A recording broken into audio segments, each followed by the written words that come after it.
story of wholeness is emerging. Explore it at newstoryofwholeness.com. Well, thanks, everyone. Good to see everyone here. Today, this will be really exciting. We've got Jason Ānanda Josephson Storm with us. Jason's the Francis Christopher Oakley Third Century Professor of Religion and Chair of Science and Technology Studies at Williams College. Trained at Harvard and Stanford, Jason is an historian and philosopher of the human sciences whose work spans religious studies, critical theory, social ontology, science and technology studies, and intellectual history. He's the author of a number of influential books, including The Invention of Religion in Japan, The Myth of Disenchantment, importantly, Metamodernism, The Future of Theory, and most recently, I think this came out just in April, The Genealogy of Genealogy. And I've also got these here as well on deck, so recommend all these, particularly after this, diving into these books. They're incredibly rich. Jason's work proposes a constructive response to and progressive way beyond the sputtering postmodern academic paradigm, including postmodern critiques while transcending them in a higher register. Core to this metamodern paradigm are concepts we'll probably be hearing about today, like meta-realism, process social ontology, hylosemiotics, zetetic knowledge, and revolutionary happiness.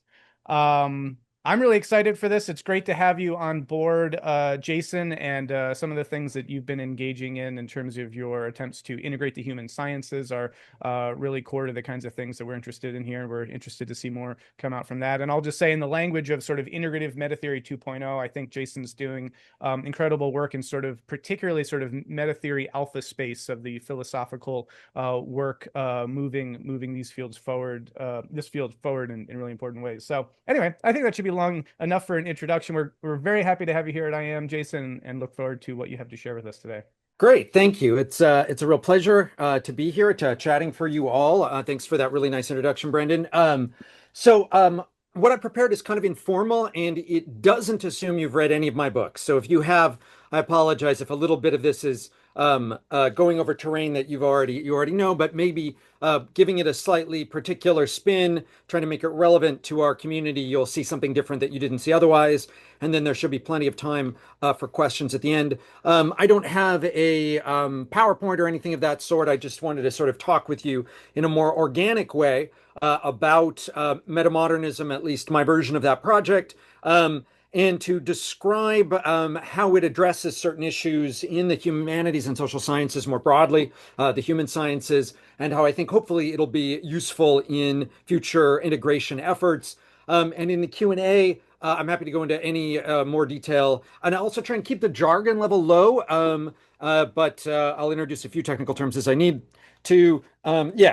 So we're talking about the Metamodernism book and that project. So I think the thing that you're going to find, or members of this community are going to find useful about the Metamodernism book, is its attempt to intervene at a second order level across the humanities and social sciences, and to explain how it came into being in a certain respect, rather than in a biographical way, but in an intellectual way, and how I hope it'll be useful. I want to suggest that every scholar in the humanities and social sciences needs at least some second order reflection. Some, we could call them meta categories, or we could call them philosophy. And why is this? It's because those of us in the academy, whether we're aware of it or not, are always stepping into encountering philosophical issues. Whether those are questions of evaluation when we're doing a peer review and we're encountering epistemological questions around the status of knowledge or truth claims, whether it is in terms of our subjects in the humanities and social sciences, and we're trying to interpret their actions or their statements. We often need a philosophy of language or something like it. Our work also often encounters ethical issues and political issues as well. And even if we choose to be ethically relativist, that is itself an ethical or value-laden choice. That doesn't undercut it, but that is itself a choice. So for that reason, the humanities and social sciences have background philosophical issues. And most scholars don't want to start those philosophical issues from ground zero. They don't need to become experts in, I don't know, the long history of epistemology or whatever. So, or the long theories of ethics and different kinds of ethical projects or what have you. So what tends to happen is that we internalize these either explicitly in terms of courses dedicated to theory or method, or by tracing the background assumptions of scholars whose work we admire. So it's there whether we're conscious of it or not. And even those academic disciplines, like one of my home fields, history, for instance, which claims often to be without theory, often is very theoretically, has a bunch of theoretical presuppositions that are often unquestioned. So it's not a question of whether we have theory or not, but what theory we have and how well we have thought about our choice or selection of that theory. So for this reason, for a long time, the humanistic and social scientific disciplines looked first to theology and then to philosophy for answers to these kinds of questions. This is something that is there basically from the 19th century forward, right? So in the history of the disciplines, often it would be looking to particular philosophers to help them figure out how knowledge might function, or how to evaluate theories, or we would imbibe various philosophical accounts of meaning in order to figure out, again, what we were doing, etc. Okay, you've got the big picture. Well, so what happened, however, is that in the period immediately after the Second World War, in much of the Anglophone world, philosophy fell under the sway of something called logical positivism. This wasn't, started basically in Austria, was imported into the US and Great Britain, and had a bunch of appeals in a basically Cold War era, and in a discipline that was trying to make itself as scientific as possible. There were some real insights of logical positivism. I don't want to completely knock it, but by and large, it contributed to a hyper-specialization in philosophy that meant that philosophy as a discipline became increasingly irrelevant to scholars in other humanistic disciplines. So it became very hard for folks, your workaday English professor, for instance, to get a theory of meaning from the positivists, who often would criticize, formalize truth value statements as the source of meaning, were antithetical to what they called metaphysics or whatever. So same thing was true of sociologists, the same thing, wherever you looked, right?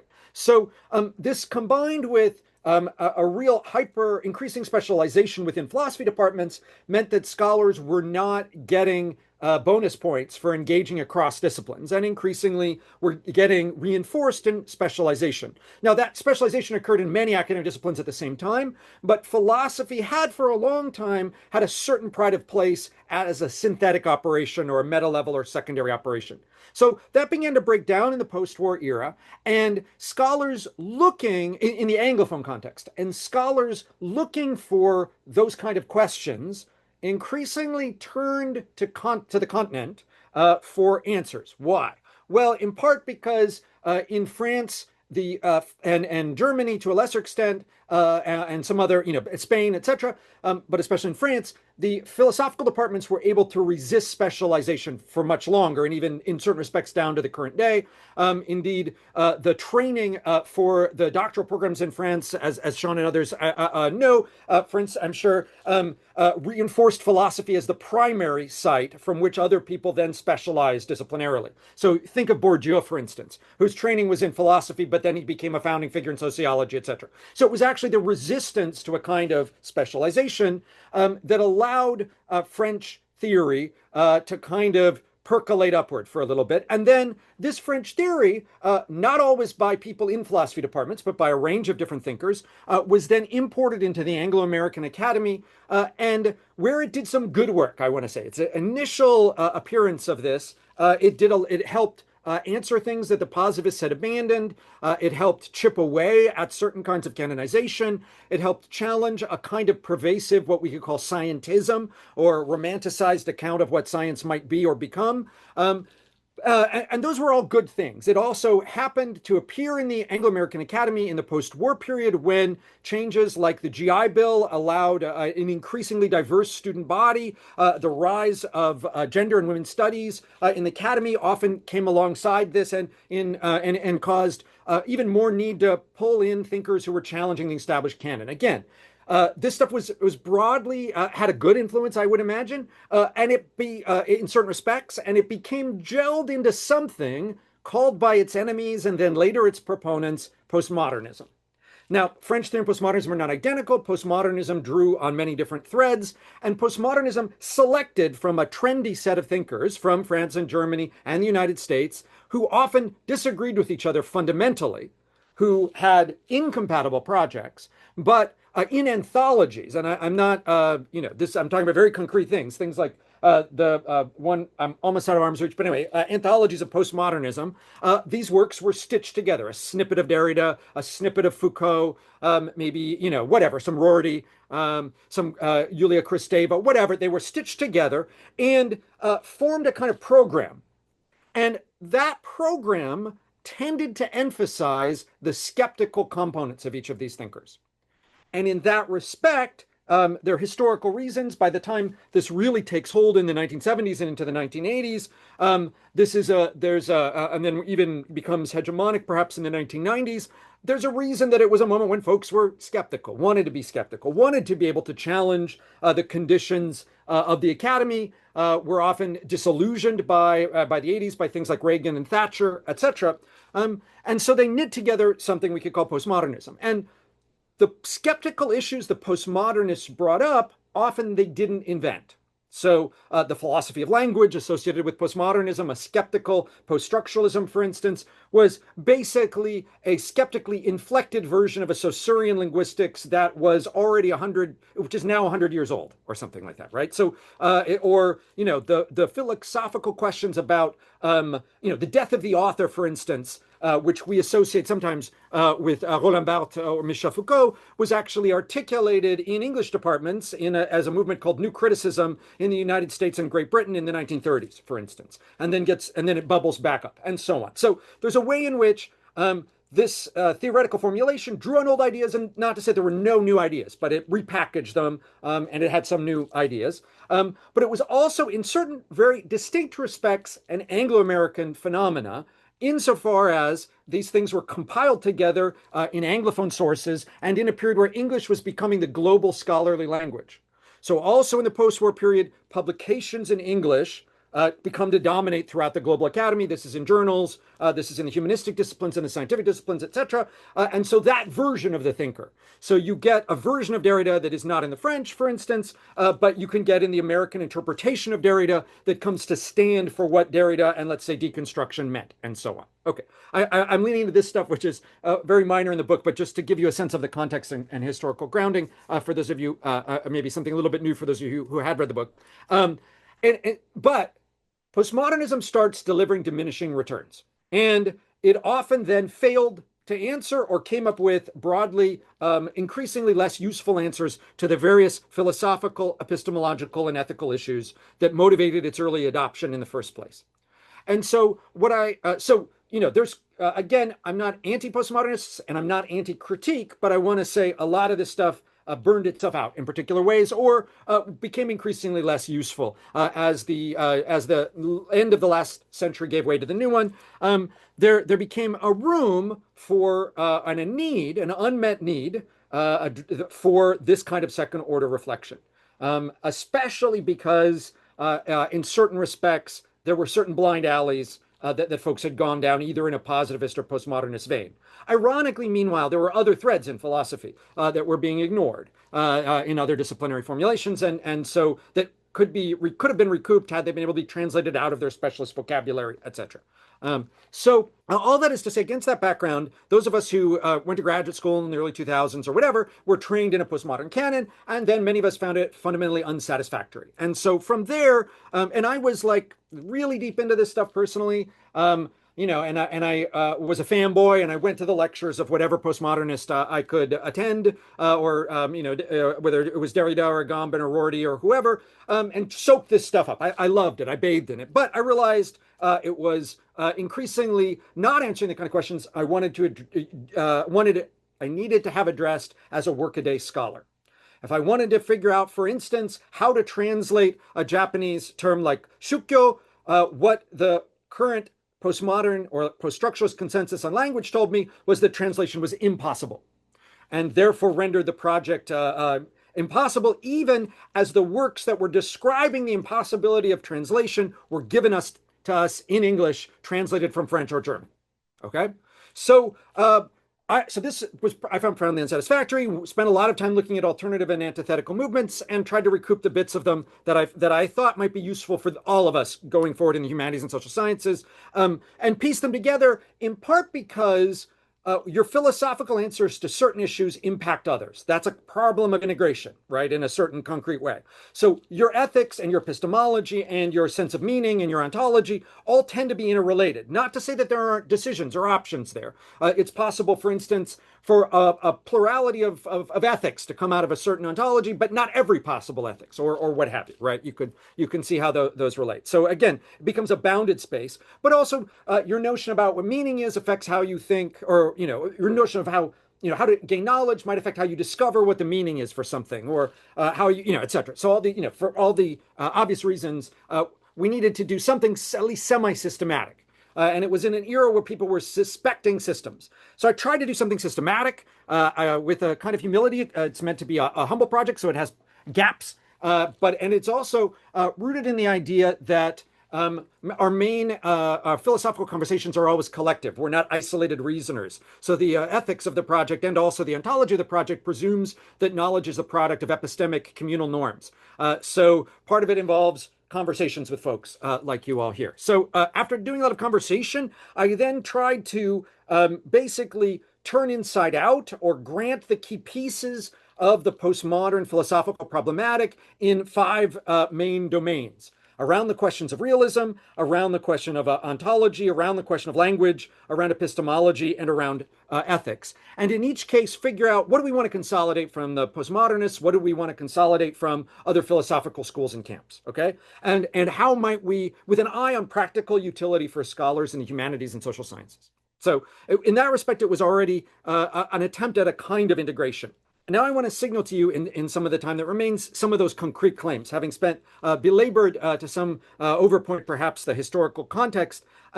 I want to try and lay out just a little teaser of each of these areas for those of you who maybe haven't read the book. For those of you who have read the book, you can tune out a little bit more now if you want, and circle back in the Q&A. Or for those of you who find this insufficient, Brendan and I have a bunch of great YouTube conversations about this stuff, and that I encourage you to look at as well, if that's your preferred digestion format these days. Okay, so first, the first area the first thing that jumped out at me is that many disciplines were split between competing camps that called themselves realists and anti-realists.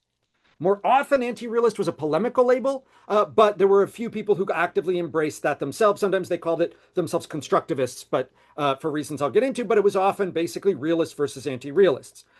This polemical division, I always worry when, and this is something actually, interestingly enough, Whitehead says something very similar to this, but anyway, when you see a particular intellectual opposition, often what you're actually seeing is a shared set of assumptions. And so what I was trying to think through is, what are the shared set of assumptions? Is there, how do we, not how do we cookie cutter resolve the two camps, but what are we really fighting about?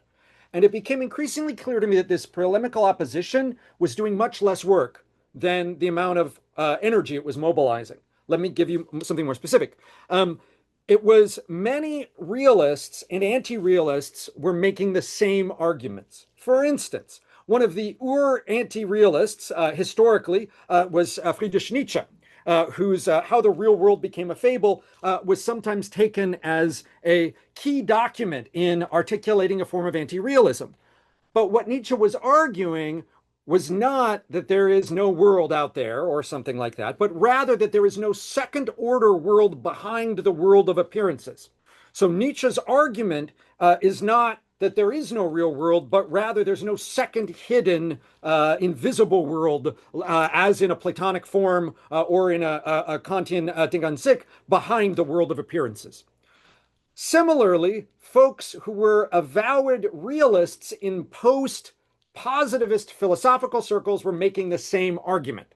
Their version of their realist positivism was also to claim that there was no invisible world behind the world of appearances, and both camps tended to argue against the quote unquote reality of certain kinds of common sense. And so what were folks really fighting about? Often it was about presuppositions around current scientific understanding, which is a moving target I'll get into or more or less detail. And often the word real served a kind of polemical function rather than a spelled out function. And looking at a bunch of this stuff together, I noticed that real was often a contrastive category that gains its meaning from the thing that it is implicitly blocking out. So this may be very counterintuitive, so I'm just going to give you an example in English, and you can see what I mean. If I say, that's real duck, I might be saying that is a real duck, as in it is not a bird that resembles a duck, but which is not in fact an avian. Or it might be a real duck as in it is not a wooden duck. Or it might be a real duck as in it is not a dream of a duck or an imaginary duck. Or it might be the real duck that we were talking about earlier in the sentence. Or it might be a real duck in that it's a meat that is so-called mock duck, but is actually a turtle, and so on and so on. So in each case, there is a different implicit contrast when I say the word real. We can see how this term is polemically loaded too in political discourse. If someone says X is a real man, there is an implicit contrast category, perhaps homophobia, perhaps nostalgia, perhaps whatever. But you can see how that notion of real is is only half of the information. If somebody says something it's real, I have to say real in contrast to what? Okay, I call that awareness about the category real meta-realism. But you don't need to stick to that. So we can I'm trying to do low jargon today, so I won't lean into that. But then I wanted to know what was the implicit contrast in much of this scholarship. And most of it was a kind of what we could call apocalyptic realism. What scholars were fighting about is what would the world be? What was real were things that were not affected by humans. And so the implicit contrast category, what was not real, was something that was either quote unquote socially constructed or mind dependent. And then in much of the philosophical discourse, as opposed to the popular and different analytical discourses. So then that made me think about, so if real and socially constructed are antithetical categories, or real and mind-dependent are antithetically constructed categories, that bothered me. And it bothered me also because there hadn't been much theorizing about different ways that things might be mind-dependent. For instance, a letter opener is socially constructed and is causally mind-dependent insofar as minds have built this object. But if you stabbed it into your hand, it would still hurt, right? So it's to say that it was socially constructed isn't telling us all the things we need to know. And to say that socially constructed things are not real is often a bit of a mess, okay? So then, and this moves to the next part of the project, I started to think about under what conditions are our social categories realized or made real. And by which I mean, how many different ways might something be, and I have to separate a predication. Anyway, I don't know, okay, I'm doing non-technical. What is the ontology? What is the founding ontology mode of existence of social objects? So, in other words, under what conditions does a dollar bill become a dollar bill? Or what do we mean how do we socially construct the categories of our world? That shifts to the next big part of the project where I articulate what I call process social ontology. And it actually turns out to be the most pages of the book. It's an attempt to figure out how humans and other social kinds of creatures, note that I have de-anthropomorphized humans in a key way here, produce second order kinds that have certain kind of properties that are different than the properties that the species has on its own or unaided. So for instance, I don't have the property that I can cut through a letter with my hand. My kung fu's not that good, but a letter opener, the letter opener has the property or the capacity to cut through a letter, for instance. Okay, so but it's not just humans. Other creatures can make these second order categories. Some of our second order categories are physically instantiated, and others pass through physical media like sound. They become words or whatever, but they're not stable, and so on. We could think about it. So a big chunk of the book I'm looking at that, and I show how it addresses a common criticism of much of the postmodern theory around this different disciplinary objects. I won't go into too much detail there because I want to move forward, but basically folks in art departments had started to discover in the 1940s and early 50s to argue that there was no such thing as art. like folks in sociology started to worry about the category society. Folks in anthropology dismissed culture, and so on.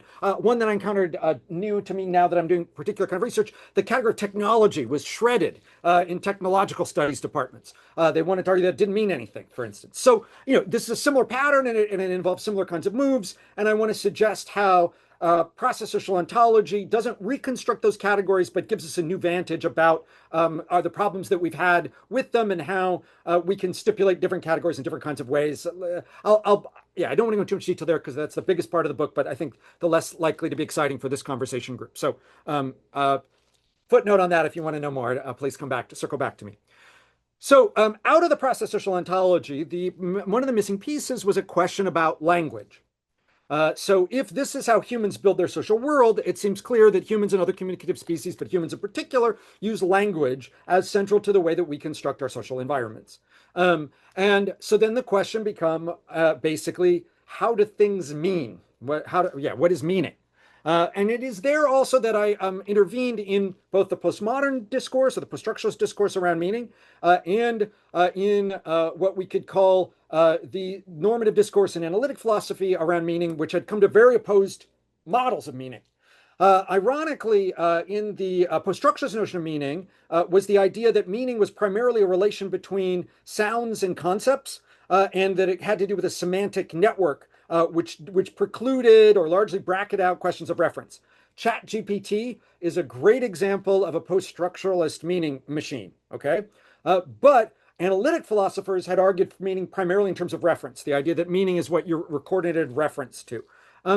Both of those, I argue, had their problems. They both had captured something important, but had problems. Looking at the taking a non-anthropomorphic role, looking at the evolution of language, just thinking that language is something that had to evolve in humans, and it had to evolve in humans in a gradual process. It couldn't be a single mutation in the brain and badam. And I started looking at ethology research on primates, etc. A lot of this was inspired by seeing a snow monkey in the woods of Japan at one particular trip and noting that it was communicating. And anyway, I don't want to get autobiographical excessively here, but realizing that primates communicate, started thinking about the evolution of human language. And one of the things that came out of that was the recognition that language must rest on previous perceptual systems, and that that there's a distinct. So what we have to think about, and that the very bracketing and separating of language from perception was leading toward basically theories of language that were in different ways self-refuting or problematic, or basically. So the post-structuralist view ended up with folks, Derrida arguing for an infinite deferral of meaning, that nothing could be meaningful, et cetera, and so on. And the reference folks ended up having different kinds of other paradoxes that they themselves were aware of, like the Clark Kent Superman problem or what have you. Reference doesn't do as much as you thought unless you, anyway, I'm happy to attack that later in more detail if you feel like it. So in response, started thinking about how perception, I started arguing basically for a theory of meaning called hylosemiotics. Again, I won't lean into the jargon, but thinking about how perceptual and communicative systems could co-evolve. And in the first case, we have to be able to perceive both sent signs and unintentionally sent signs as well. So I'm riffing off of Peirce and some other folks. I'm bringing to the pragmatists here for another theory, source of theories of language here. But so for instance, even before, when we're communicating, I want to argue, you're able to both perceive to some extent or infer what I'm intending to communicate, and that's always a faulty process, but it's only part of one of the meanings going on. I'm also communicating things I don't intend to confer to you. For instance, from my accent, you might catch that I'm an American, or from the office behind me, I might be inadvertently communicating that I love books or something like that, right? So there are both voluntary signs and signs that are more or less involuntary, and meaning exceeds that of authorial intention, although authorial intention is often one of the things we're trying to reconstruct, and so on. I then get into a typology and start to worry about how that works, but I think maybe that will work as a teaser. But it lets me be much clearer about what's going on in the process of translation, for instance. It lets me provide an account of the evolution of language that at least is currently compatible with the science.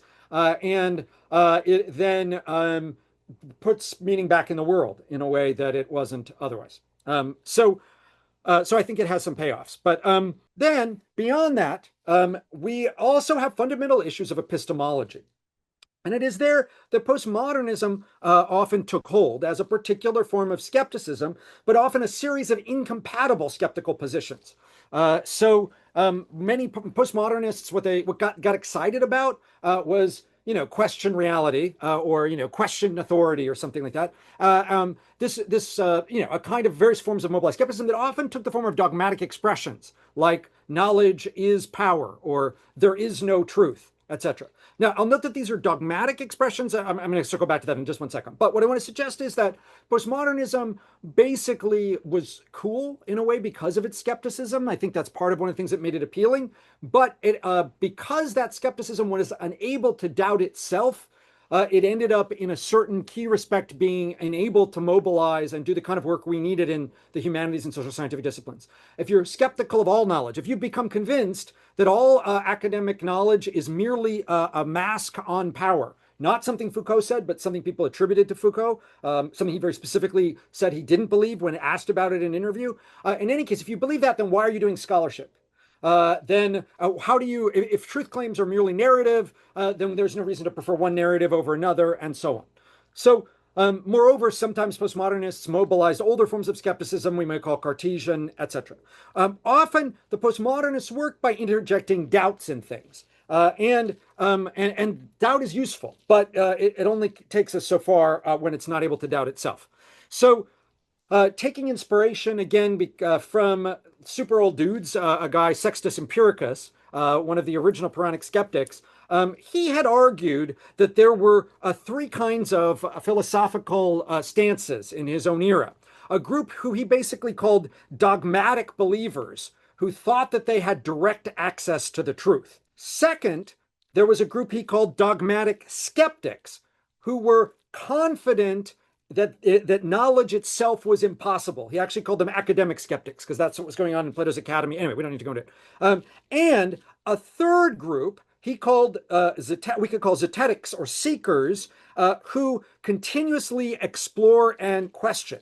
Part of his point was that dogmatic skeptics are as doctrinaire as their believing counterparts. They're dogmatic about the impossibility of knowledge, but you might even doubt that. So if you doubt that knowledge is impossible or leave that open to doubt, it takes you back toward a kind of humble knowledge, right? And indeed, the way to deal with postmodern skepticisms is not to insist on facts or slap away any kind of skeptical understanding. It is often to grant the doubts, but then try and doubt the doubts as well. So doubt the capacity of doubting, but doubt the doubts as well. So today, often the word skeptic tends to communicate a dogmatism, not a true mobile, flexible skepticism. If somebody says that they're a climate skeptic, for instance, they think that there's no such thing as climate change or whatever. So I wanted to suggest the value of a second order epistemic stance, zeteticism, who's a true skeptic, whose main, who commits him to open questioning and denies the linkage between knowledge and certainty. And this is a mistake that I think Descartes put us on. But anyway, we break the equivalence of knowledge and certainty. I'm happy to go into that in more detail if you want. And then more concretely, so the problem is not really doubt, but equating knowledge with certainty. And you can't address skeptics by simply slapping facts or thumping tables or something. So, but embracing doubt can lead us to humble knowledge. And then concretely, I turn here back to the pragmatists, who are some of my other buddies, to look at a particular models for generating humble knowledge. And I go to abductive inference, something associated with Charles Saunders Peirce, and argue for about how inductive inference can lead toward the production of humble knowledge, how we don't want to take it. I don't want to say we take the end stance that Peirce and company end up with, because him and James wanted, sorry, I'm getting into the weeds again. They end up closer to a kind of real, anti-skepticism that they, in what they call fallibilism. I don't think they go far enough, but I think that abduction, so inference to the best explanation, has a bunch of value for scholars in the humanistic disciplines. Okay. And that a kind of meta-epistemic stance called zeteticism, arbitrarily, can open the way for modest, liberating knowledge that acknowledges its own limits. And this can actually help some of the other projects I'm invested in, like decolonization of knowledge and other things, but I won't burden you with that. Finally, in addition to these areas, I thought we needed to think again about the question of ethics and value in human sciences. Under the shadow of the positivists, folks had gotten the idea, mistakenly, that values were corrosive to epistemic endeavors. Now, and in particular, also they'd internalized a very bad reading of the Scottish philosopher David Hume, interpreted as Hume's fork, that you can't get an is, you can't get an ought from an is. For why this is a bad reading of Hume, I'm happy to tell you more detail. And for why this is a mistake, it turns out that there are legitimate ways to move from an is to an ought. It's just that you can't automatically move from an is to an ought. There are a finite set of ways that you can move from an is to an ought. To give you one, for instance, with a bridging notion, or in other words, if I can get you to commit to some kind of goal, I can empirically move you from an is to an ought. So, for instance, if you want to win a game of chess, if you grant to me that you want to win a game of chess, I can tell you what move you ought to make. So anyway, that's a little bit of a tangent. But what I want to suggest is that when the positivists and some of their antecedents, like the German sociologist Max Weber, were calling for value neutrality, or what was known in anthropological circles as ethical relativism and then later cultural relativism. That was initially a great move. It was a way to disabuse a certain kind of condescending, a humanist social science that basically was interested in either like cataloging indigenous peoples and how they had gone wrong, or scolding people in industrial societies for not upholding certain values. Or they were concretely worried about the effect of the politicization of the universities in the Cold War, and they wanted to be able to not get shut down by McCarthyism for having left-wing values, or not to, so there are a whole range of reasons why it made sense when it emerged as a philosophical consensus, but it was in certain concrete respects self-refuting. So value neutrality is itself a value. It turns out that values are often not only what motivates our work in the first place. If you even turn to the original parts of Weber, where he argued for value neutrality, he says what you don't want is to allow values to distort your evidence. But what you can do is allow values to choose your subject of inquiry. In fact, you should, because the values are often what makes the work important in the first place.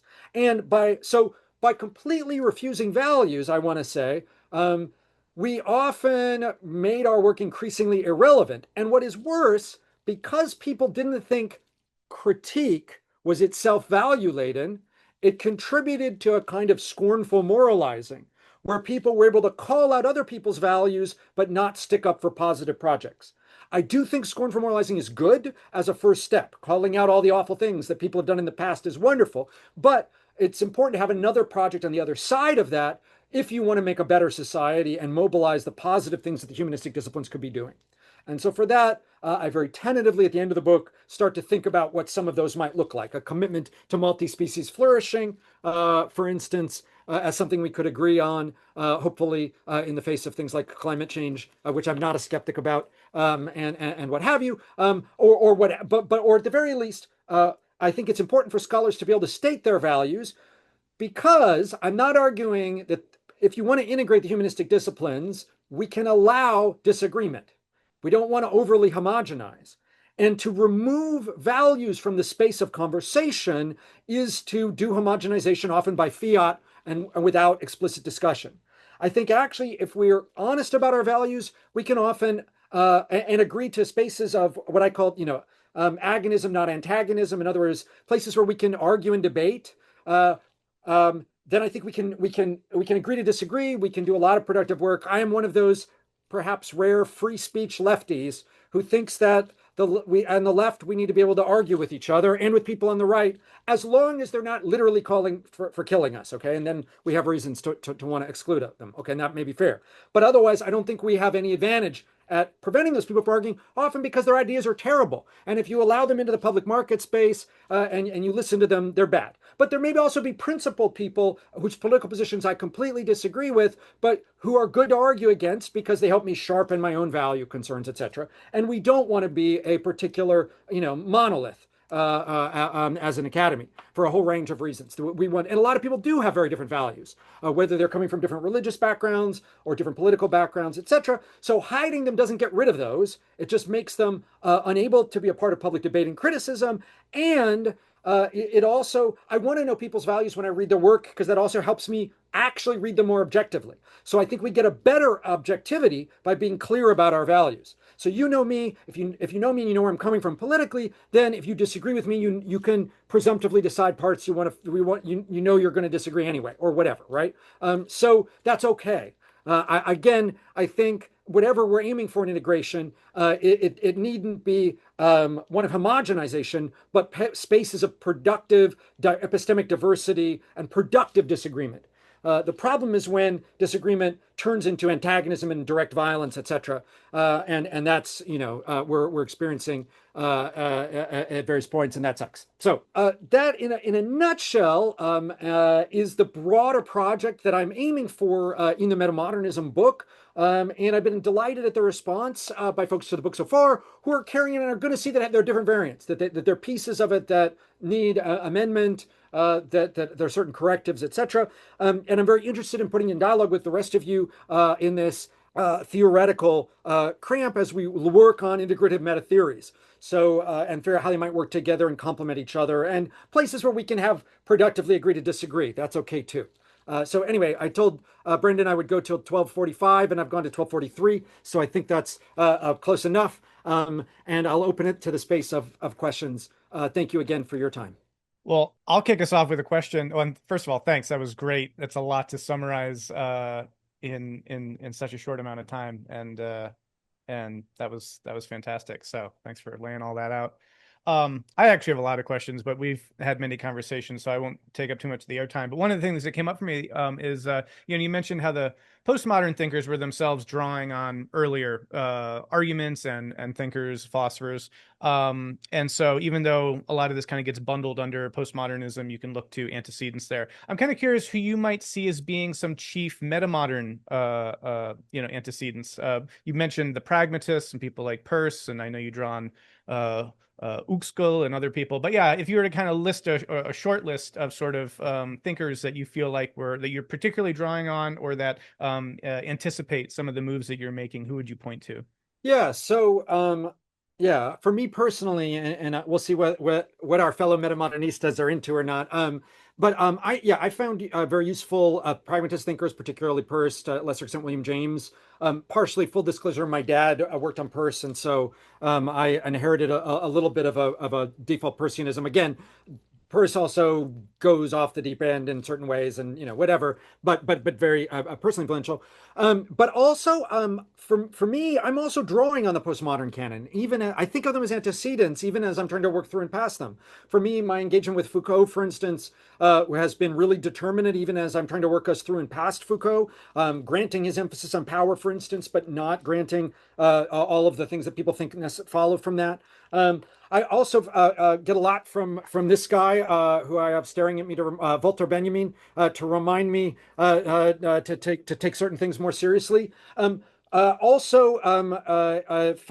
drawing significantly in philosophy of language on the work of Ruth Millikan, who I find particularly engaging around the question of language.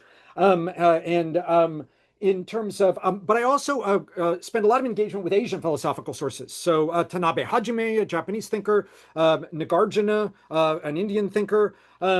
So, I mean, really, I look at all sorts of places. And I should also add, because this is relevant to a recent call, Whitehead, or at least Whitehead and his interpreters.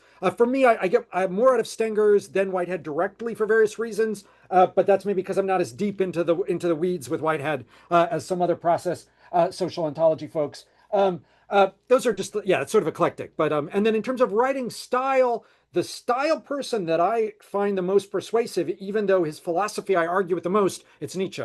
And so that's why I had a kind of a love-hate relationship with Nietzsche since I was 13. And I wrote my first academic paper on anti-Semitism in Nietzsche. So anyway, that's where I'm kind of coming from. Yeah.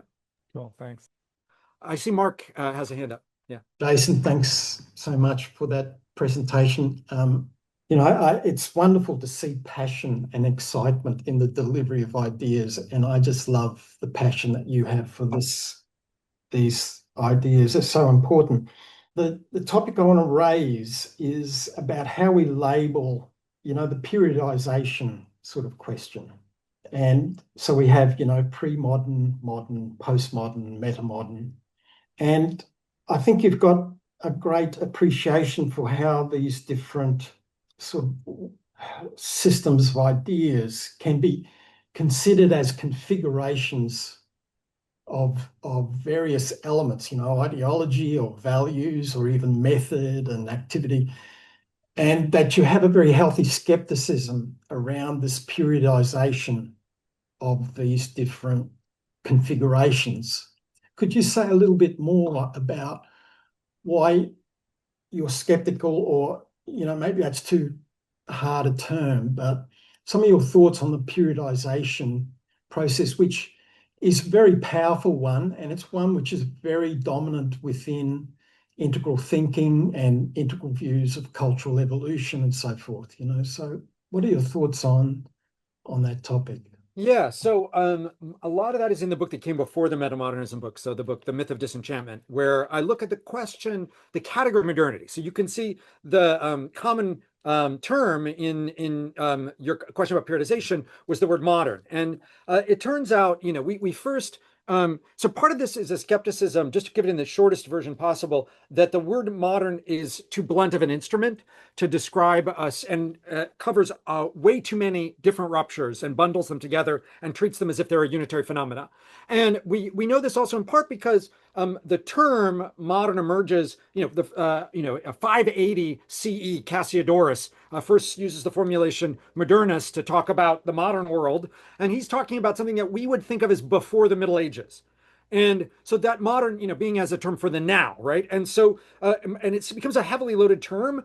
And we can see that, and then there are debates when it becomes the master periodization, which is basically in the 19th century, about where it started. And it turns out that covers for very different views about what fundamental changes are happening, and often bundles them together and makes an agent out of a thing that is best thought of as a series of entangled and different processes. So I'm not denying, if you get one more level more specific, for instance, if you go, I'm interested in industrialization, we can have or the advent of certain kinds of global capitalism, I can tell you something very specific, and we can have a real discussion about what are the impacts of industrialization. And for instance, but if you say, the modern world and modernity or something, then it becomes really hard for me to tell what you're talking about, especially because, as one of our great science fiction artists, I think this was William Gibson, put it, the future is not evenly distributed.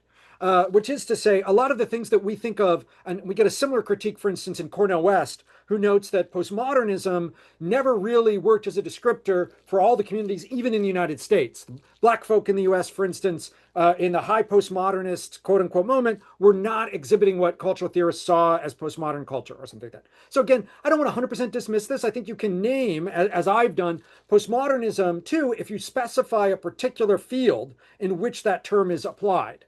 So if I'm talking about postmodernism in philosophy, I can be fine-grained. If you want to talk about modernism in philosophy or in literature, which is better because there weren't avowed modernists in philosophy very much. I use mostly positivists rather than modernists.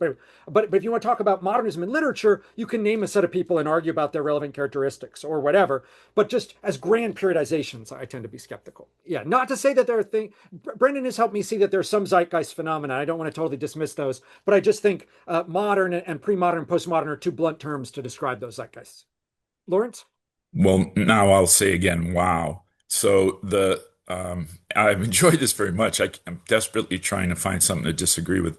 Uh, I would say that the last point you just made about, I mean, I agree with the general perspective. If we want to use the words like modern or postmodern, we're always referring to certain stranger aspects of the world and society and culture and all this kind of stuff.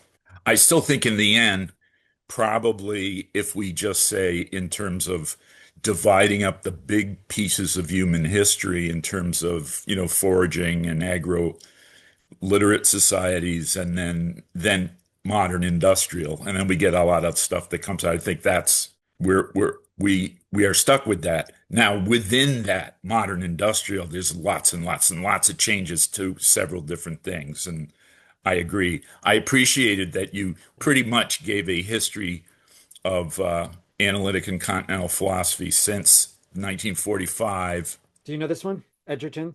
The Shock of the Old? That's No. Oh, you should, a British economic historian, but he, makes some, anyway, separate conversation, but around industrialization and Yeah. No, I'm still stuck. Yeah. I'm still stuck with the Shock of the New. So the earlier book.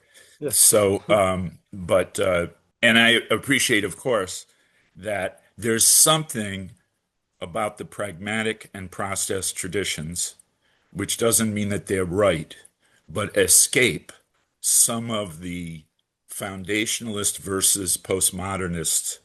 So it's about foundationalism versus anti-foundationalism. Postmodernism mostly turns out to be the continental form of anti-foundationalism.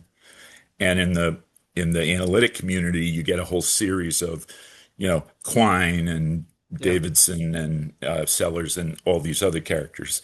But they lead to a somewhat similar general position. But anyway, so I guess the only question I have, other than what kind of energy drink did you consume before presenting this? The only other, okay, well, it's got a baseball player. So the only other question is, who's your father? My father's John Josephson, and the beverage here is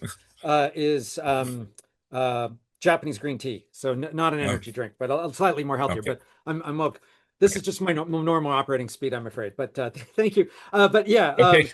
But I get your point totally. And Quine ends up with a position on language, for instance, which also ends up arguing for the impossibility of translation. Too totally. So yeah, totally. But anyway, yeah. I thank you for your kind question and comment. And I'll just say that this last thing, just because it's maybe the only useful thing I have to say here, which is in a lot of these criticisms from all these folks, both on the analytic side and the continental side, when you read them very carefully, what you see is what they leave out. So just to take Quine, for example, Quine's arguments about Gavagai and all this stuff, it doesn't show, I mean, it really, in my language, it doesn't show the indeterminacy of translation. It just shows that translation is always partly indeterminate. In other words, you can't look for final univocal translation, but translation is always possible and never impossible. It's just always fallible. So at any rate, which I think is a kind of a pragmatic way to approach it. But anyway. Totally. And I agree with you. I think that's exactly right. Translation ends up, even following Quine to his logical extension, tends to have some indeterminacy built into it, and you don't get univocal translation. There turns out to be not one right translation, but there also turn out to be wrong translations I totally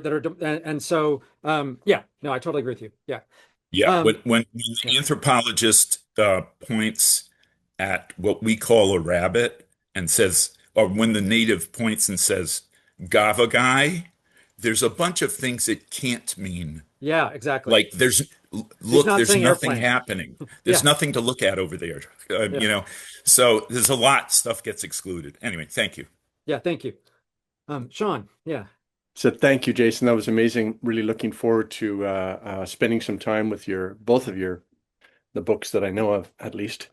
Well, first, a general comment question. I love your starting point about the need for and this is, getting at the fundamental status of the prefix meta as a second order reflection, on the relation of, or on both the humanities and social sciences, and more importantly, the relationship between the humanities and social sciences. I imagine you would include the natural sciences as well. You wouldn't exclude the natural sciences, right? Right. I wouldn't necessarily exclude the natural sciences. Yeah. I want to say that I think some of the ways I'm trying to bite off certain kinds of problems, I'm trying to look at basically biology on upward for reasons that have to do as much with where I think we have a lot of similarities versus but epistemic claims are relevant to natural sciences as well. The turn toward processes, for instance, I where my process ontology gets a little shakier, for instance, is that I think any kind of biological entity on upward,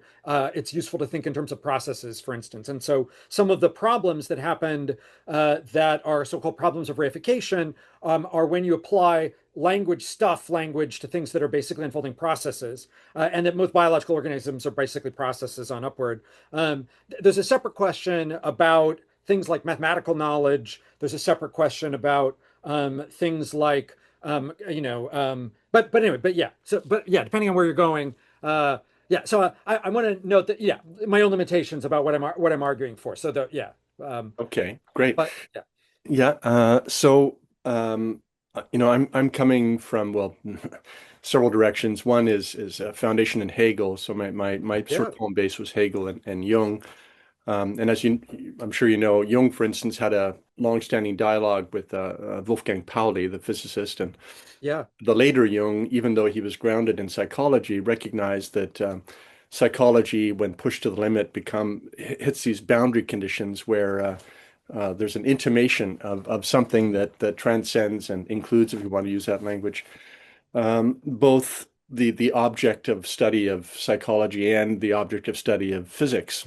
So, in other words, they were both pointing in the direction of a kind of what later people would call a new science, scienza nuova.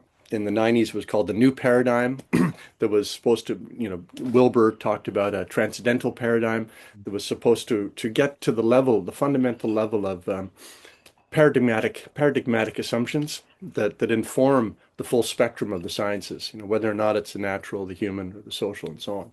So anyway, this is where I'm coming from, and it's why I was really drawn to Edgar Morin in particular, who goes into these issues in such depth, and I'm really excited to see in ways that resonate really profoundly with what you shared with us today. So a more specific question. In your training, given your exposure to the French school, were you aware of Morin at all? No, he didn't enter my conceptual space. It was not your fault. There was a concerted effort among American academics, or at least unconsciously, once they chose the post-structuralist school, they were the only ones who got translated. Right.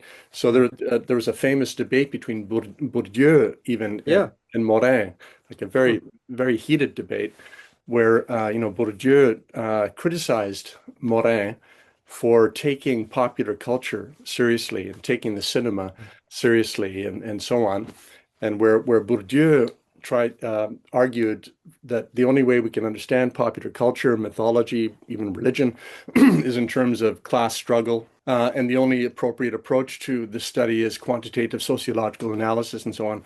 Morin took a radically inter and transdisciplinary approach, drawing from anthropology, biology, Marxism, depth psychology, and so on.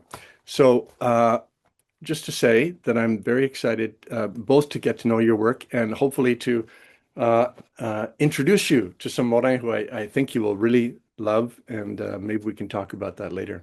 Yeah, that sounds great. I look forward to that. Please do send me the work either in French or stuff that you've translated. I would love to read it. And it's interesting the arbitrariness of the canon of French thinkers that got selected and translated into the US and or globally. And then also that and there's a book on this, how Angermüller's book shows how out of sync it is with their reputation in France. So people that were, big shots in France, like in French anthropology, I have André Leroy-Gruhan here, for instance, who was like huge, considered the second to Lévi-Strauss in French anthropology, completely unknown and untranslated until very recently, if at all. Maybe one of his books was translated in English, but that was it. So that disconnect basically. So it was one of those weird, oddities of history, just the way that, I don't know, David Hasselhoff was apparently big in Germany after the fall of the Berlin Wall or something. So, you're like where folks lifted out of one cultural context become quite huge in others. And so part of the arbitrariness of the collection of quote unquote French theorists or postmodernists is just, that they weren't always the biggest shots, or, there's a lot of gaps basically. So, yeah. And if I may just add one last thing, I remembered, correct me if I'm wrong, but my sense, with the dominant figures in the French school as they were received and amplified in North American universities was that it was such a self-enclosed, almost, yeah, well, self-enclosed world, completely alienated, one, from the natural world, from the sciences of ecology, from system thinking, from, biology, from the leading edge of the sciences and so on. In other words, was fully bought into the kind of hyper-specialization and paradigmatic separation of the human from, and even a fragment of the human from everything else. Is that your sense as well?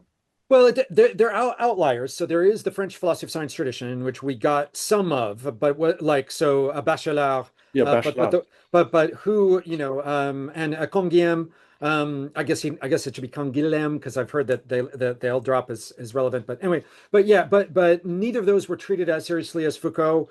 And Foucault was taking philosophy of science to the human sciences, not to the natural sciences, and so so there were little glimmers of the French philosophical science tradition, but it wasn't part of that camp. I mean, it was part of it is because the French theory was being translated and adopted first by people in French language departments in the United States. Right. So it's what literary theory folks think is cool philosophy in France. It's not what, people in a whole range of other fields might have thought was cool philosophy. And that early reception, first it's Sartre really, because Sartre as a crossover, as a philosophical figure and also a literary and, plays and Nausea, etc. And so with that as a kind of foothold, concretely, if we look at the journals, it's the first generation of reception is often people in literature, comp lit or French departments, and then they're not as interested in the natural sciences, and so and then they pull out a pretty narrow strand. I think that reinforces and then the French philosophy of science tradition, what parts of Bachelard were translated first? For instance, it's his stuff on poetics, not his book on physics. So I mean, it's also very selective in that reception too. And then some other folks are only translated after the high point of that movement. So and when we get more systematic translations of French philosophy of science people, but by that point, like Francophone philosophy of science people like Stengers, she's great and she's a philosopher of science and Francophone. I think she's Belgian. If I'm wrong about that, correct me. But writing in French. And she's translated, but it was after the peak. So she, I read Stengers, but I don't know. My students have no idea who she is, and neither did the people. Anyway, yeah. So, Great, thank you, Nick. Yeah. Yeah, Jason, thank you so much for this presentation. Just love the vitality and clarity and so many useful articulations here. Just I'm a huge fan of your work, and I really loved the kind of historical perspective there too. That was illuminating for me. I guess my question for you, a couple of questions, maybe they're a bit related. One is, well, it seems like your work is overlapping so much with some of the kind of problems that Roy Bhaskar is addressing as well. And I'm curious how familiar you are with Roy's work and how much you see, like, how you would kind of compare and contrast your project with that of critical realism. And then also, I guess, related to that, kind of zooming out a bit, I'm wondering to what extent you kind of buy into the idea that there is kind of an emerging new kind of movement or historical period or kind of cultural vibe that you would call metamodernism, and how much you see like yourself as a part of that versus like I have produced a theory about metamodernism, not making any claims about the emergence of some grand new worldview or historical period. And then if you do see it in that broader context of a broader new zeitgeist kind of emerging, I'm curious how you kind of would relate your work to some of the other players in the space, and what are some of the kind of first pass hot takes on like how you see your work fitting into that broader ecology of perspectives that we might call integrative or metamodern. Great. So I'll work backward. I'll do the second question and then the first question. So I tend to lean against periodizations, but I do think that there is and there has been an emerging alternate need for postmodern paradigms within the humanities and social sciences, and so for that reason, there are a lot of us who ended up coming to this term metamodern to describe something that is postmodern with a particular kind of sensibility to it. So I don't want to say that there's no necessary connection between for that. And I do think that there are, academic paradigms. I'm much of a Kuhnian in a very concrete way. I think that there's been a paradigm. We're in the process of experiencing a paradigm shift in that a lot of folks recognize that the postmodern stuff isn't working for them anymore and that they're looking for alternatives. And so, in terms of the zeitgeist, there are necessarily going to be similarities, whether they're in affect or terminology, between me and other folks, other metamodernistas. But I don't want to say that it's like, I don't want to over determine where that goes, let's say. I think for me, I find other kindred spirits in the academy who are trying to work through and past postmodernism. And I've found folks who are in the mass culture or cultural studies space, like Vermeulen and company, who are identifying affective changes that are in many respects compatible with the kind of stuff I'm trying to do. So, I mean, I think of those as natural allies, but I don't know how long or how far those sets of connections will carry. And for spelling out the details of those relations, I would point you to Brendan's book, which is just out of my arm's reach, but he goes into a lot more detail in a way that is, I think, does good work. I mean, for me, I had read the Hansi Freinacht and company, the duo, that book before I wrote my Metamodernism book, and I had read the Vermeulen and von Denecker's edited volume. But both of those after I had chosen the term metamodern, because I was getting it from this guy Moyo Okadiji, who dropped it in the space, in a different space anyway. And so, I don't know. So there are definitely resonances, but it's hard to know. I definitely don't think of it as a solo project insofar as I can't but participate in a conversation and other people are also coming to important insights, but I don't, and people are definitely moving past, like postmodernism in art is long since dead, has been dead for 30 years now. The things that, for instance, Fred Jameson identified as the central features of postmodern literature, are not novels that anyone reads anymore. And so necessarily there are other paradigms emerging in other artistic fields. But yeah, I'm more narrow in the academic conversation, I guess. I'll recognize my limits there. So, and I'll leave it to Brendan and others to spell out more connective frameworks. So in terms of your first question, yeah, Bhaskar. So like there's the stuff I like about Bhaskar and the stuff I don't like about Bhaskar. And I know that you co-edited a thing with him, which I have somewhere. I'll lean into the criticism, but maybe, and the differences, but I want to first give mad props. I mean, I think Bhaskar was a really significant thinker. I think that in its ambition, the project of critical realism was wonderful. I think I've had many productive conversations with folks in the critical realist circles, and a good friend of mine, Ruth Groff, for instance, came out of that space, and she was been very influential and supportive of the projects, often basically the Metamodernism stuff from the beginning. And so, even though I think she doesn't think she's a critical realist anymore, so maybe that colors my views.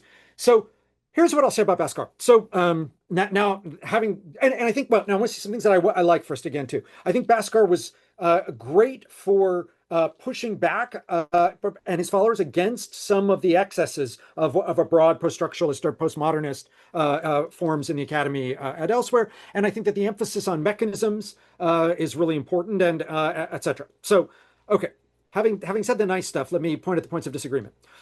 So for those of you who haven't read Bhaskar, Bhaskar is, Roy Bhaskar was an expansive thinker who, to my mind, got worse each book that he authored. So he starts in 1975 with a realist theory of science. That work is good, and I want to steelman him by directing my confrontation with that book, etc. But for those of you who don't necessarily know, he followed that up with its application in the social sciences in a way that got a little bit weaker.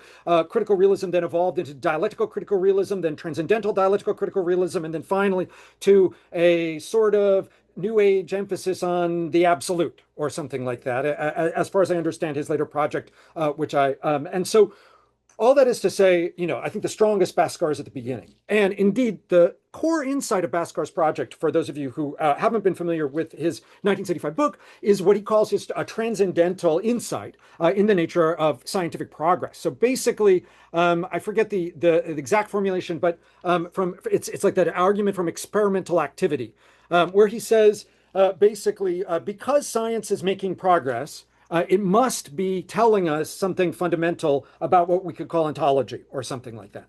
And so here's what I like about that. I think what I like is that he's recognizing that you can't fully bifurcate epistemology from ontology. Now, here's what I don't think is accurate. So the same evidence that he uses to marshal the claim that science is making progress has already can be mobilized in exactly the opposite direction. If you know Larry Loudon, for instance, his pessimistic meta-induction from previous scientific failure takes the exact same evidence that Bhaskar uses to argue that science is making progress. And what Loudon argues is that every previous scientific theory has failed. Therefore, we should actually presume that future scientific theories will fail. So, so you could spin the evidence that Bhaskar is using to make his transcendental assumption in exactly the opposite direction. What is more, Loudon argues in his Confutation of Convergent Realism, I think I've got the title that it's a 1981 article, that the presumption that scientific disciplines will eventually or ultimately converge on a similar shared quote unquote real is itself not borne out by the historical evidence from the history of science, where sometimes there have been convergences and sometimes there haven't. So again, I want to say, and then Bhaskar abstracts from his transcendental argument a claim about reality and its stratification. I think for me, coming at it like Sean from a kind of background of Hegel and Kant, what I read Bhaskar in very much line with neo-Kantianism.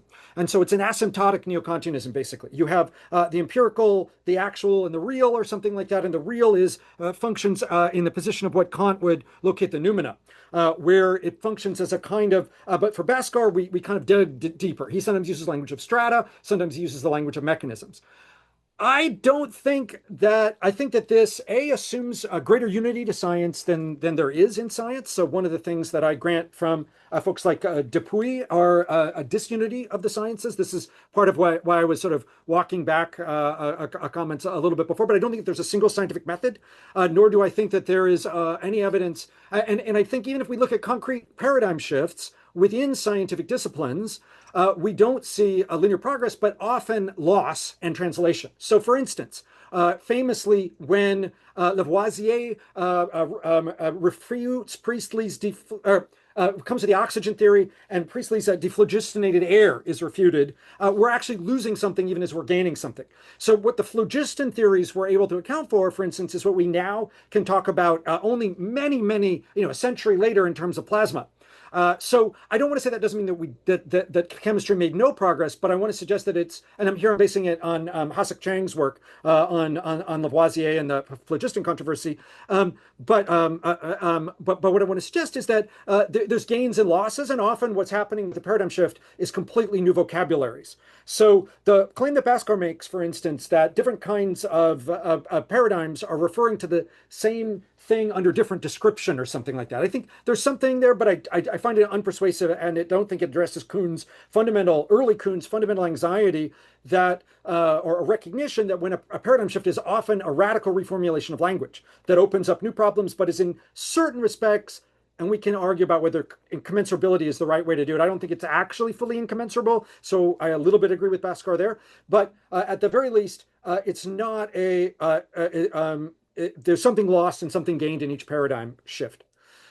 So my broad sense is that, and I think that the biggest thing, if I wanted to emphasize my point of disagreement with Bhaskar, it is that I think that thinking of the real as a structural layer, it doesn't address what the quote unquote anti-realists were arguing about. And it ends up being more mystifying than it is helpful. So let me give you an example. Some of the most famous so-called anti-realists, the idealists like Berkeley, people wanted to, hit Berkeley with rocks. This is what Latour calls the table thumping argument against idealism since the very beginning. And to imagine that if you had a phenomena that you didn't otherwise anticipate and he encounters it, he stubs his toe, that would refute idealism. au contraire, says Berkeley, right? He's going to say, actually, when he anything that what he's arguing, the thing that is beyond reality for Berkeley, by the time it's brought into comprehensibility itself, it has already entered the comprehensibility of mind. So put it in a different way, if you think about Kantian noumena, the Kantian noumena are the parts of things that are outside space and time and outside of causation. By the very moment that you bring them into space and time and into the realm of causation, they're no longer in the realm of the noumena. So I don't think that you're actively solving I don't think Bhaskar is actively solving the problem. And I think that the word real mystifies things rather than solves them. That said, I've leaned into things that I disagree with. I think in so many other ways, I like the project of critical realism. I think that some of the ways that critical realism, the influence it has had on the social sciences has been good. I think the search for causal mechanisms. One of the thinkers that I like also, for instance, who comes out of that world, Tony Lawson in economics and a processual economic theory. I mean, and again, I think the idea that often what we're doing when we're doing scholarship is looking for previously untriggered mechanisms, causal mechanisms, and triggering them or acting them in a different way, I think that's right on. And I think, and Bhaskar puts that quite persuasively in his first book. So again, I'm sorry if it comes across as too negative. I want to be really careful that I don't seem dismissive. But and I did read a lot of Bhaskar, but I didn't read everything. And so yeah. That's great. Thank you so much for that, Jason. I appreciate all those points. I imagine there's a lot more we could unpack, and I would love to do that with you sometime. I mean, a lot of what you're saying resonates, and some of the points feel potentially slightly straw manny in terms of summarizing Roy's points. I don't know that his theory hinges as much on like a particular take on scientific progress as you seem to be implying, or that I could be off there too, but that's my reading of Bhaskar, is that he's not necessarily doesn't have as much of a unitary view of science or like a strong commitment to like a progressive idea of science as well. And he talks about critical methodological pluralism, and a lot of the critiques you're saying, I think in my mind are more compatible with Bhaskar than you seem to be suggesting. But it would be fun to get in the weeds on that. And appreciate it. Yeah, most definitely. And I read most closely his first book, and which I found the most persuasive. And I'm sure there may be bits that and there's a lot that he did that I missed, I'm sure, and so yeah, and totally. So I'd love to. And again, I'm all for productive agreement. I'm sure there may be some things we agree to disagree with, but there are also things I'm sure I could improve. And I don't want to be strawmanning him. So I'd love to talk later and find the points, totally. Yeah. Yeah, and I think there's such a productive zone there in these kind of postmodern neorealisms, and going kind of comparing and contrasting and see what we can learn from each other. So excited to continue that process with you. Thank you. Thank you. Yeah, Rob. Hey, Jason, great stuff. Absolutely love it. Thanks for being here. My question is both sort of philosophical and a little bit critical and somewhat pragmatic. We're on about this integrative meta theory 2.0 project where we're looking for where there's opportunities for synthesis across these ideas. And so combining some threads from your work where you've got this humble patheticism on the one hand, you've got these process social kinds, you have the modes of the real and meta-realism. Like, the question, I guess, is, have you thought about what kind of higher order bracketing statements either you would need to make for something as broad as metamodernism that we might need to make for integrative meta theory 2.0? Like, what's the broader holding container hermeneutically or philosophically that we should be trying to commit ourselves to in order to take seriously the criticism that's come before? And this is something that's near and dear to Mark's work as well, Mark Edwards here. And I'm just wondering, because a lot of these concepts really do call into question, how do you make statements of broad projects, but without kind of falling in the traps of committing some of these, reification issues that come up? Yeah, I mean, I think it's a perennial challenge. And so figuring out how to scale is one of the most challenging things, because one of the issues is that, for instance, the more abstract you get, the harder it can be to make generalizations that hold across the abstraction. So, I mean, like if I'm going to talk about technology as such, almost any sentence that begins technology is blah, blah, blah is going to be false, right? Like it's just, Yeah. it's hard. But on the other hand, we don't want to, we could go in the total opposite way and think that the only thing we can say is really micro statements like, Jason right here, right now is hungry or whatever. And that would be absurd too. So it's precisely, there's this, terrain. It's fraught. There's not an easy or single answer to that. I think what we can maybe agree on, and I think what can be very productive, is to try and work toward higher order abstractions until we encounter certain kinds of difficulties, but hold on to them lightly.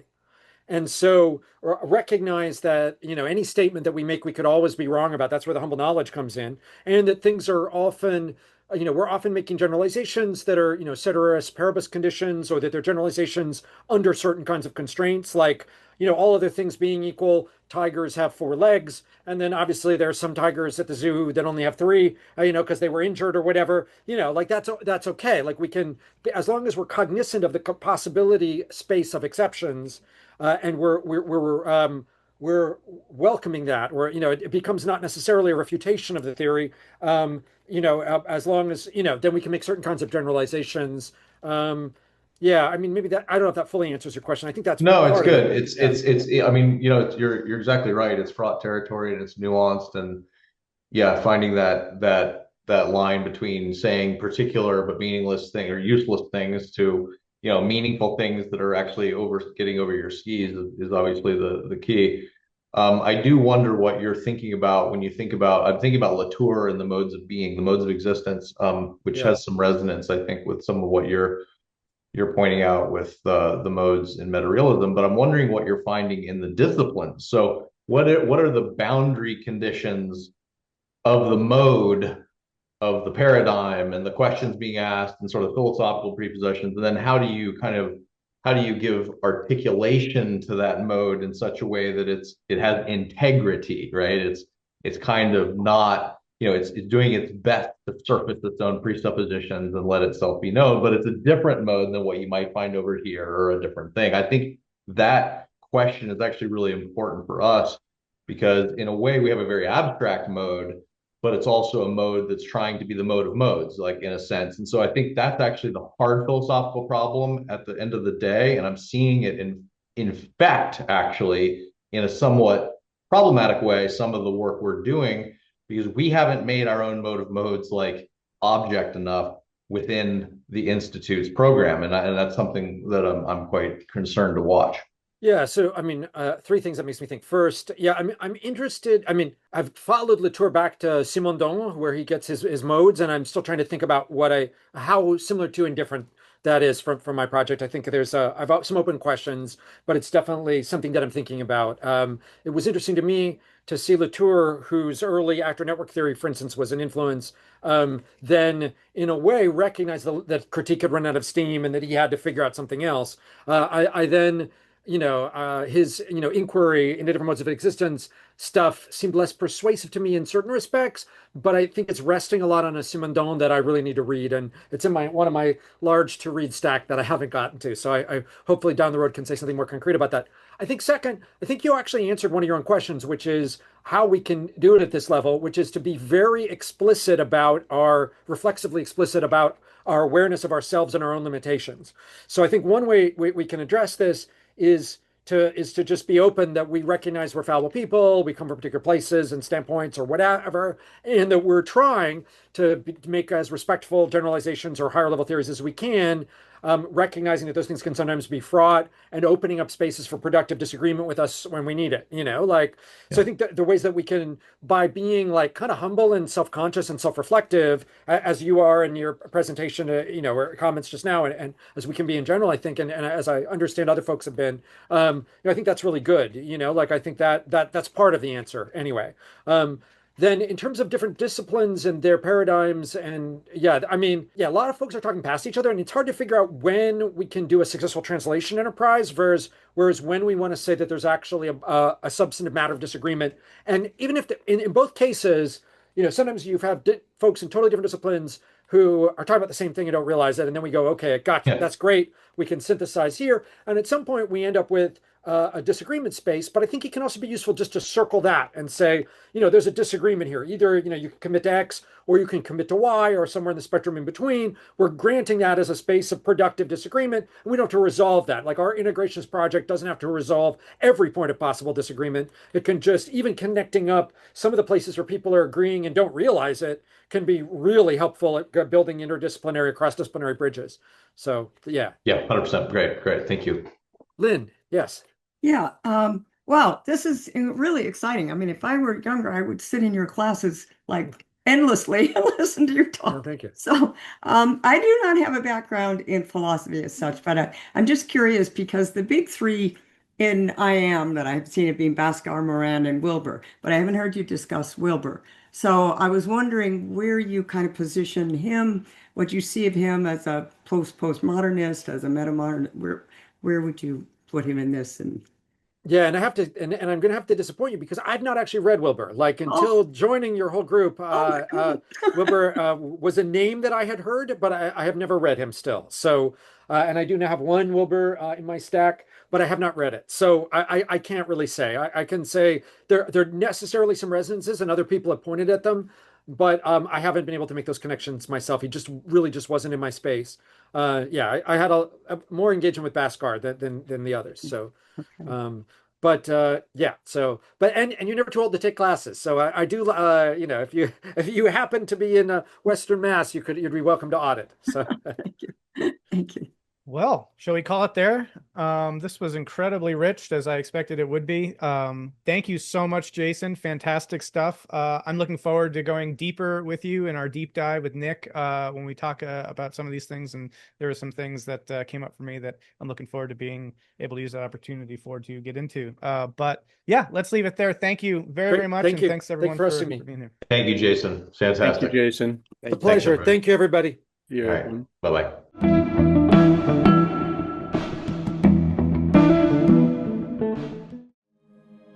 The new story of wholeness is emerging. Explore it at newstoryofwholeness.com.